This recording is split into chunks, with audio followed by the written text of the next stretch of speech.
खुलुमबाय आं सिबिरानि ब्रह्म नोंथांमोननिसिम फिन आं सानसेयारि खौरां लानानै फैबावबाय नोंथाङा जुदि चेनेलाव गोदानबा सानफ्रोमबो फुंनि समाव खौरां मोननो थाखाय एसबी बड' निउज चेनेलखौ साबस्क्राइब खालामनानै ला नोंथाङा बे चेनेलाव सानफ्रोमबो फुंनि समाव खौरां मोननो हागोन। क'क्राझार जिल्लाजों लोगोसे माखासे जिल्लाफोराव बेटारि रिक्सा सालायनायनि हेंथा आयेन फोसावनायनि उनाव चिरां जिल्लायावबो बेटारि रिक्सा सालायनायनि हेंथा आयेन फोसावदों। मोनाबिलि 6 रिंगानिफ्राय फुंनि 6 रिंगासिम बेटारि रिक्सा सालायनायखौ बन्द फोसावदों चिरां जिल्ला डिस्ट्रिक्ट मेजिस्ट्रेटनिफ्राय। चिरां जिल्लानि डिस्ट्रिक्ट मेजिस्ट्रेटनिफ्राय मोनसे बिथोनलाइ ओंखारदों, जेराव बिथोनलाइनि गेजेरजों मिथिहोदों दि खुवा खुनायनि थाखाय गोबां जाब्रबथाय जानो हागौ, जायनि थाखाय रायजोनि राजालामा आरो माहारियारि राजालामाफोराव मोनाबिलि 6 रिंगानिफ्राय फुंनि 6 रिंगासिम बेटारि रिक्साखौ सालायनो मोना। चिरां जिल्लानि डिस्ट्रिक्ट रड सेफ्टि कमिटिया मिटिं जिरायनायनि उनावनो बे थांखिखौ लादों होननानै मिथिहोदों आरो बे थांखिखौ बा बे आयेनखौ सिफायोबा गोख्रों राहा लानाय जागोन होननानैबो फोरमायथिदों बिथोनलाइनि गेजेरजों। ओजोंहाय क'क्राझार जिल्लायाव बेटारि रिक्सा सालायनायनि सायाव सोरखारा आयेन फोसावनायखौ लानानै क'क्राझार जिल्लायाव फ्राय सानफ्रामबो धरना होनाय हाबाफारि लादों। सेरफांगुरि इ-रिक्सा सालायगिरि आफादनिफ्रायबो गोख्रों दाबि। आसाम सोरखारा बेटारि रिक्सा सालायग्रानि सायाव जि आयेन फोसावदों बेखौ बोखांनानै लाफिननो थाखाय दाबि दैखांदों बिथांमोना फोरमायथिदों दि बेटारि रिक्सा सालायग्राफोरना गोबांनानो किस्ति दं। जुदि बेटारि रिक्साखौ सालायनो मोनाबा किस्तिखौ माबोरै सुख'गोन आरो न'खरखौ माबोरै बेंगोन होननानै खुद्रिदों बिथांमोना। बेनिखायनो सोरखारा होनाय बे आयेनखौ सोलायनांगौ बा बोखांनानै लाफिननांगौनि थाखाय दाबि दैखांदों बेटारि रिक्सा सालायग्रा गौथुमा। सप्तासेनि गेजेरावनो साख्रि ओंखारगोन होननाय रावा गोदान बाथ्रा नङा। फिन साख्रियाव थिसनथाइ होनायखौ लानानै गोदान रादाय होदों बिटिआर सोरखारा। सप्तासेनि गेजेरावनो एलिमेन्टारि फोरोंगिरिनि थाखाय 1216 पस्ट आरो सेकेन्डारियाव 1500 गासै फ्राय 2800सो फोरोंगिरि पस्टआव थिसनथाइ होगोन होननानै रादाय होदों प्रमद बर' बिथाङा। आरो थार्ड आरो फर्थ ग्रेडनि साख्रिनि थाखाय 3000खौ थिसननो थांगासिनो दं होननानै बुंथिदों प्रमद बर' बिथाङा।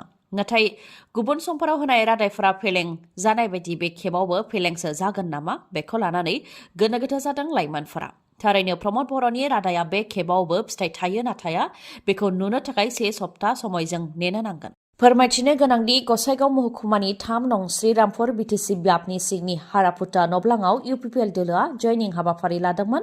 बेयावनो साख्रि होनायनि रादायखौ होदों प्रमद बर' बिथाङा। बेराफारसेथिं आसाम सोरखारा फोरोंगिरिनि साख्रिनि फोसावथाइ होदोंब्लाबो गासै आसामनि 5550 पस्टनि मादाव मोन 58 पस्टखौल' बर' बिजोंनि फोरोंगिरिनि थाखाय फोसावदों। मोन 5550नि मादाव मोन 58ल' बर' बिजोंनि थाखाय होनाया जों गासै बर' माहारिनि थाखायनो खैफोदनि इसारा। मानोना बर' बिजोङाव फोरोंगिरिखौनो थिसनाब्ला बर' बिजोंनि फरायसालिफ्रा थैलांगोना रोखा। बेखौ लानानै बर' बिजोंखौ बिजेपि सोरखारा नासयदों नामा होननानै आसामनि मन्त्रि अशोक सिंहालाव सोंथि खालामदोंमोन। नाथाय बेनि सायाव फिननाय होनायनिफ्राय गोजानाव थादों मन्त्रि अशोक सिंहाला। उल्थायै गुबुन गुबुन बाथ्रानि सायावसो फिननायखौ होदों, जेरै ट्राइबेलनि सार्थआव बे हानि फिसानि सार्थखौ गिबियाव दोनदों। नेशनेल इडुकेसन पलिसिनि बायदियै थाखो 5 सिम बिमानि रावजोंनो फरायनायखौ गोनांथि होनाय जादों होननानै फिननायखौ होयो मन्त्रि अशोक सिंहाला। खाथियाव फैगासिनो दं लकसभा बिसायख'थि।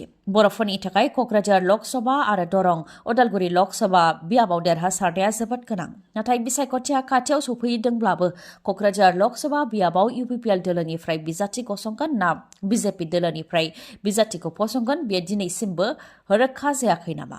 आसामनि मन्त्रि अशोक सिंहाला क'क्राझाराव दावबायफैनायाव बेनि सायाव जेबो रोखायै बुंनो हायाखै। क'क्राझार लकसभा बियाबाव इउपिपिएल ना बिजेपिनि बिजाथि फसंगोन बेखौ लानानै सोंथि खालामनाय जादोंमोन अशोक सिंहाल बिथांनाव। नाथाय इउपिपिएलनि बिजाथि फसंगोन ना फसङा बेनि सायाव जेबो रोखा बुंनो हायाखै। खालि मोनसेल' फिननाय होदों, एनडिएनिफ्राय अदेबानि बिजेपिनि जथाय दोलोनिफ्राय बिजाथिखौ फसंगोन।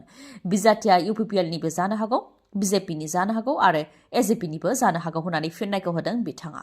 दिनै 5 जानुवारि दिनै आरो गाबोन बन्द फोसावदों आसाम श्रमिक यौथ मन्च, नर्थ इस्ट पेट्रलियाम मजदुर इउनियन आरो गुबुन गुबुन आफाद गौथुमफोरा। दिनै आरो गाबोन रायजोआव पेट्रल, डिजेल, गेस बायदिनि आंखाल जानो हागौ। मानोना दिनै आरो गाबोन पेट्रल पाम्पफोराव थाव हैनाय जानाय नङा, गेस होनाय जानाय नङा, गेस सिलिन्डाराव रिफिल जानाय नङा, रेलगारियाव थाव हैनाय जानाय नङा आरो बरझार उरां गाथोनावबो थाव होनाय जानाय नङा। मिरु सोरखारा डाम्पार, ट्राक बा जायखिजाया गेदेर गारि सालायग्राफोरनि सायाव गोदान आयेन फोसावनायखौ लानानैनो आसामाव बेफोर बन्द'खौ फोसावदों। नर्थ इस्ट पेट्रलियाम मजदुर इउनियननिफ्राय फोरमायथिदों दि गारि सालायग्राफोरनि बन्द होनाया जागायजेनबाय। मिरु सरकारा आबादारिफोरनि हेंथा आयेन लाबोनायाव आबादारिफोरा 13 सान सोमावसारदोंमोन, अब्लाबो सुबुंफोरा जानो लोंनो मोनदोंमोन। नाथाय डाम्पार बा गेदेर गारि सालायग्राफोरा सानथाम गारि सालायनायखौ बन्द खालामोब्लानो सुबुंफोरा जानो मोननाय नङा, थाव मोननाय नङा आरो गोबां बिथिङाव जेंना मोननो गोनां जागोन होननानै फोरमायथियो बिथांमोना। बेनि अनगायैबो बन्द होनायनि सायाव गुबुन गुबुन आफाद गौथुमनिफ्रायबो फोरमायथिबावदों दि बे गिबि खोलोबनि बन्द होनायसो।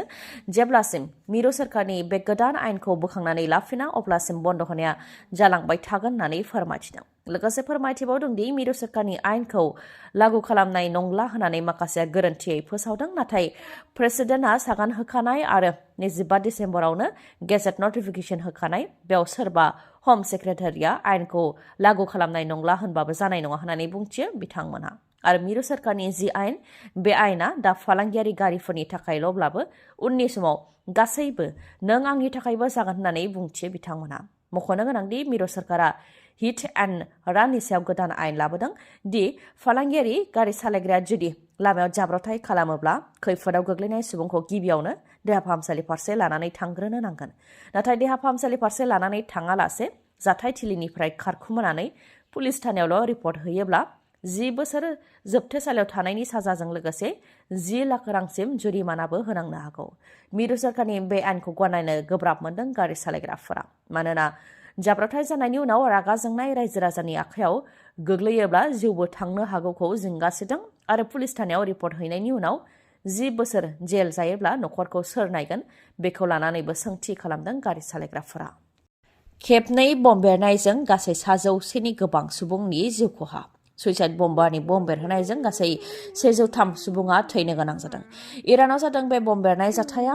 इराननि केरमान नोगोराव सुइसाइड बम्बार बा गावखौ फोथैग्रा बम बेरहोनायजों 103 सुबुंनि जिउ खहा जादों आरो गोबां सुबुंफोरानो जोखोम जानो गोनां जादों। थांनाय 2020 मायथाइयाव लेट कामान्डार कासिम सुलेमानिखौ US ड्रनजों बुथारनाय जादोंमोन।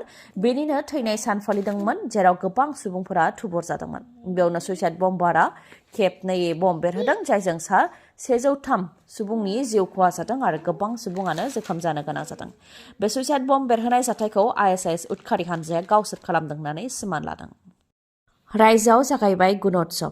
थाखो 2आव बिगियान आरो सानखान्थि आयदानि सोंनाय बिलाइयाव इंराजि रावै सोंथि खालामनायनि हेंथायै फिनजाथाय होदों दुलाराय बर' फरायसा आफादा। थाखो 2आव फरायनाय बर' बिजोंनि फरायसाफोरा बिगियान आरो सानखान्थि आयदानि फिननायखौ इंराजि रावजों होनो गोनां जादों। बेनि थाखाय आसामनि इडुकेसन डाइरेक्टर आरो आसामनि सोलोंथाइ बिफाननि मन्थ्रि डक्टर रनज पेगु बिथांखौ सोंखारिदों क'क्राझार जिल्ला दुलाराय बर' फरायसा आफादा।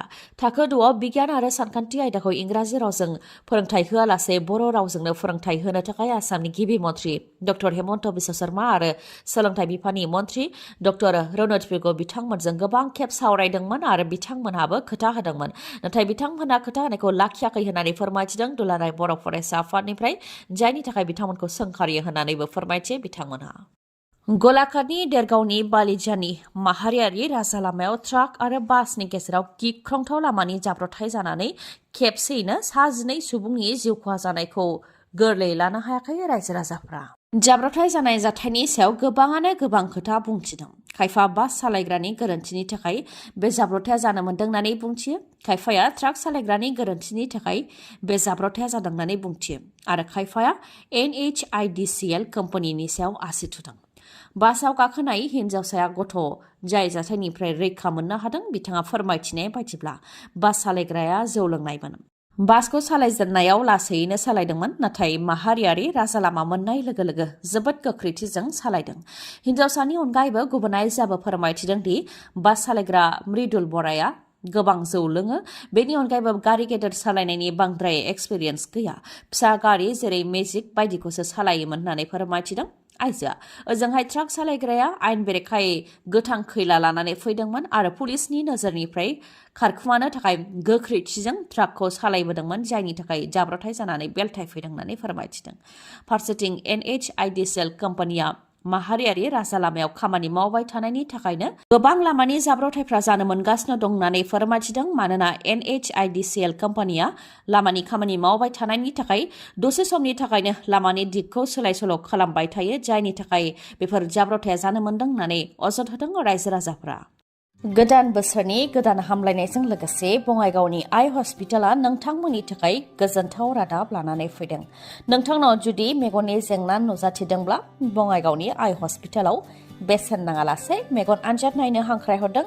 फैगौ 5 जानुवारिनिफ्राय 22 जानुवारिनि गेजेराव नोंथांमोनहा बेसेन नाङालासे मेगननि आनजाद नायनो हागोन। मेगननि आनजाद नायनायनि उनाव मेगनाव माबाफोर जेंना नुजाथियोबा बे आइ हस्पिटालावनो फाहामथाय होनायनि राहाबो दङ। लोगोसे मेगननि ससमा, मुलि बायदिखौबो बे आइ हस्पिटालनिफ्रायनो नोंथांमोनहा मोननो हागोन। माखासे सिबिथायफोर जेरै मेडिकेल रेटिना असिटि खालामनायनि राहा दङ, फेक' मेसिननि गेजेरजों केटारेक्ट अपारेशन खालामनायनि राहा दङ, ग्लक'मा इभालुएसन खालामनायनि राहा दङ आरो अकुल'प्लास्टि खालामनायनिबो राहा दङ। थावनिया लवार आसाम हस्पिटालनि उल्था दिगाव बङाइगाव बास स्टेन्डनि उनाव फुंनि 9 रिंगानिफ्राय मोनाबिलि 7 रिंगासिम गेवनाय थागोन।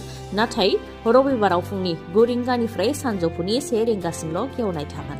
मानिबाफोर सायाव सोंथि खालामनोबा बा माबाफोर मिथिनो हास्थायबावोबा 6900949900 नङाब्ला 0366435665 बे नाम्बाराव खौरां लाहरनो हागोन।